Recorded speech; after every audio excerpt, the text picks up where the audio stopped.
Horses out, it's a scramble in front position. Luna Rosa, Mr. Godfather, Newsmaker, Playboy, also there, Stormplug. Instant comes next, Storm, Zinagtala, Danori inside, Chapel Guard. Don Paulo alongside Be My Baby, Reza Dancer, and Amazing Success trails the field. Into the turn they gallop. Mr. Godfather, the leader by about 3 for Balenka. Being pressed by Playboy in second. 3 lengths away into Newsmaker. Luna Rosa is down in 40. Stormplug, Chapel Guard. Instant moving up is Be My Baby, Storm. Zinagtala, Reza Dancer, Don Paulo, and 2 far behind this Amazing Success.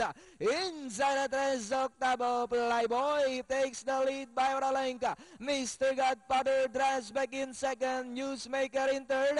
Chapel Garden. Luna Rosa also coming into the picture. Stormplug.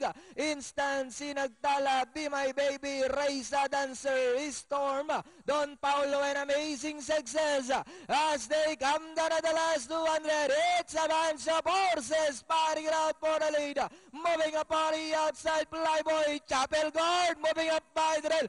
Be My Baby, Stormplug, Reza Dancer is on the outside. Last 75 meters, it's going to be a down-the-wire race. And finally, it's Chapel Guard, close, Reza Dancer, and Be My Baby. Then comes Luna Rosa, Stormplug, Instant.